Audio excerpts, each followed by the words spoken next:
কি দরকার এখানে? সাধুকে প্রণাম করে বিনীতভাবে জানালাম, বিশেষ কিছু দরকার নেই। পথ হাঁটতে হাঁটতে পৌঁছেছি এইমাত্র। কোথায় যাওয়া হবে? কোথাও না। মানে কোনো ঠিক নেই।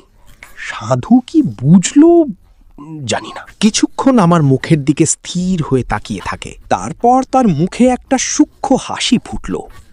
তুই আমার কাছে থেকে যা, আমি তোকে চ্যালা করে নেব। থাকবি?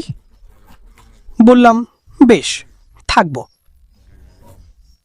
বেশ, আমি একটা বিশেষ সাধনা করছি, সেটা হয়ে গেলে তোকে দীক্ষা দেব। কি সাধনা? সে আছে, সময় হলে তোকে জানাবো। থেকে গেলাম সাধুর কাছে। এইভাবে 2-4 দিন কেটে গেল। রাত্রিতে অনেক সময় ধরে সে পুজো আর জপটপ করে। ক্রমে সাধুর কাণ্ড কারখানা দেখে আমার মনে দৃঢ় বিশ্বাস হল, এই সাধু একজন কাপালি। দিন 2 আগে সাধু একটা বেশ মোটা নিমের ডাল নিয়ে এসেছিল। একদিন সকালে উঠে দেখি ছুরি দা দিয়ে তার থেকে কেটে একটা পুতুল বানাচ্ছে। আমি অবাক হয়ে জিজ্ঞেস করলাম, এ দিয়ে কি হবে? সাধু রহস্যমাখা হাসি হেসে বলল, কাজ আছে।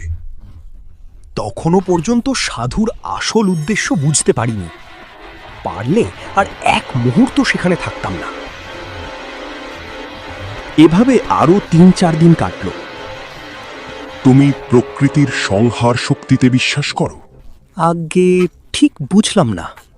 প্রকৃতির অনেক রকম শক্তি আছে, যেমন প্রকৃতি আমাদের শস্য দান করে, বাতাস দান করে, বৃষ্টি দান করে, এগুলোতে আমাদের প্রাণ বাঁচে। এগুলো হলো শুভ শক্তি।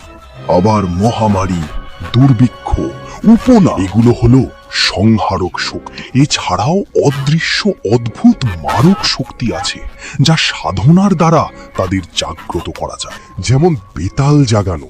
বেতাল হচ্ছে খুব এক ধরনের নিষ্ঠুর অপশক্তি, তার মারক শক্তি। অমুক একবার জাগলে কাজ শেষ হওয়া না পর্যন্ত তার নিদ্রা নেই। আর যদি কাজ শেষ না করতে পারে, যদি বাধা পায়? বেতালকে বাধা দেওয়া খুব কঠিন, প্রায় অসম্ভব। যদি বাধা পায়, তাহলে তাকে যে জাগিয়েছে তাকে এসে হত্যা করে। এসব আগুন নিয়ে খেলা। সাধু একটু চুপ থেকে বলল, আজ রাত্রিতে তোমাকে বেতাল জাগানোর পদ্ধতি দেখাবো। সেদিন রাত্রি যখন গভীর, সাধু তার ক্রিয়াকর্ম শুরু করল। জবা ফুলের মালা, রক্তচন্দন এসব আগে থেকেই জোগাড় করা ছিল। সাধু সেই নিম কাঠের পুতুলটা এনে তাতে বেশ করে তেল সিঁদুর মাখালো, তারপর কোমর অবধি পুতল মাটিতে। তারপর তার চারপাশে বেড়া করে রেখে দিল একটা জবা ফুলের মালা।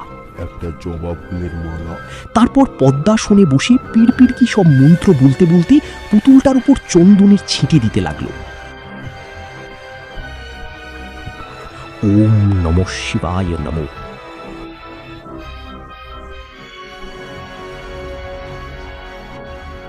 এসব হলে তার ঝোলা থেকে বের করলো একটা মদের বোতল। সাধুর ঝুপড়িতে একটা মরার খুলি ছিল, আগেই দেখেছি। সেটাতে খানিকটা মদ ঢেলে তারপর ঢক ঢক করে গলায় ঢেলে নিল। খাওয়ার পরেই সাধুর আশ্চর্য পরিবর্তন দেখতে পেলাম। সাধুর চোখ দুটো ছোট ছোট কঠোরে ঢুকে যেন কয়লার মতো জ্বলতে লাগলো। তারপর আগুন জ্বেলে রক্তচন্দন দিয়ে ধুনি পুজো করল। তারপর ধুনিতে সব দ্রব্য আহুতি দিতে লাগলো। সঙ্গে সঙ্গে বিকট পোড়া গন্ধে ভরে গেল চারদিক।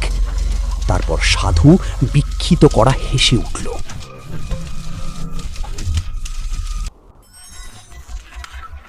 আর আমার মনে হলো, সেই ধোঁয়ার অন্ধকারের ভিতরে ধূমের মধ্যে থেকে একটা যেন জমাট অন্ধকার দিয়ে তৈরি মূর্তি উঠে বাতাসে ভর করে কোথায় যেন মিলিয়ে গেল। আমি অবাক হয়ে সেদিকে তাকিয়ে রইলাম। মূর্তিটাকে যে খুব পরিষ্কার করে দেখেছি তা বলতে পারি না, তবে যেটুকু দেখেছিলাম তাতেই বুক ঠান্ডা হয়ে আসে।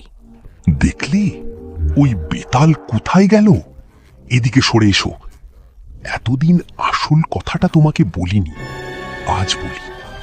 আজ থেকে প্রায় 15-20 দিন আগে কয়েক মাইল দূরে এক গ্রামে মাধব ঘোষ নামে এক ব্যক্তির বাড়িতে আমি আশ্রয় নিয়েছিলাম। আমার মাথায় বিদ্যুৎ খেলে গেল। মাধব ঘোষ? তাহলে এই কপালে কি মাধব ঘোষের বাড়িতে হাঙ্গামা করেছিল? বটে। সেই মাধব ঘোষের বড় মেয়েটি কি প্রকৃত সাধন সঙ্গিনী হওয়ার উপযুক্ত লক্ষণ ছিল? আমার বর্তমানে কোনো ভৈরবী নেই।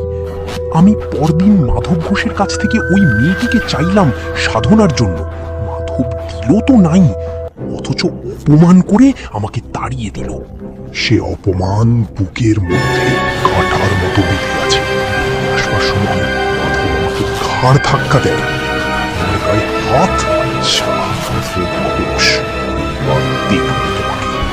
আমি ভয় পেয়ে বললাম, কি কি করবেন আপনি? করব কি, করেছি। এই যে বেতাল জাগিয়ে পাঠালাম, কোথায় গেল সে? ওই মাধব ঘোষের বাড়িতে। এইবার সে বুঝবে কাকে সে অপমান করেছিল। কি হবে মাধব ঘোষের? আজ কিছু করবে না বেতাল, আজ তার বাড়িতে কোনো এক ক্ষতি করে আসবে। কাল অমাবস্যা, কাল পূর্ণ আহুতি। ওই যে নিম কাঠের পুতুলের চোখ দেখছো, ওটা হচ্ছে মাধব ঘোষের প্রতিমূর্তি। ওই পুতুলে প্রাণ প্রতিষ্ঠা করে কাল বেতালকে জানিয়ে দিব। তারপর বেতাল মাধব ঘোষকে দেখে নেবে। এখন সাধুর মুখখানা এখন আমার কাছে নেকড়ে বাঘের মতো লাগছিল। আমি আর সহ্য করতে না পেরে আমি বললাম, কিন্তু এ আপনি অন্যায় করছেন, এটা ঠিক নয়। কি বলতে চাস তুই? আমি অন্যায় করছি? থামুন, আপনার মতো নরকের ক্রিমিটারের কাছে আর নয়। আমি চললাম, আপনি থাকুন আপনার কুৎসিত সাধনা নিয়ে। গড় গড় করে হেঁটে সেই রাত্রিতে রওনা দিলাম শ্মশান ছেড়ে। পিছনে সাধু দেখে বলল, যাচ্ছিস যা, তবে শুনে রাখ, আজ পর্যন্ত আমাকে অপমান করে কেউ পৃথিবীর আলো কেউ বেশি দিন দেখেনি, মনে রাখিস। অনেক দূর চলে এসেছিলাম তখন পর্যন্ত। সেই সাধুর অর্ধ হাসি রাত্রির নির্জনতা ভেদ করে শুনতে পাচ্ছিলাম।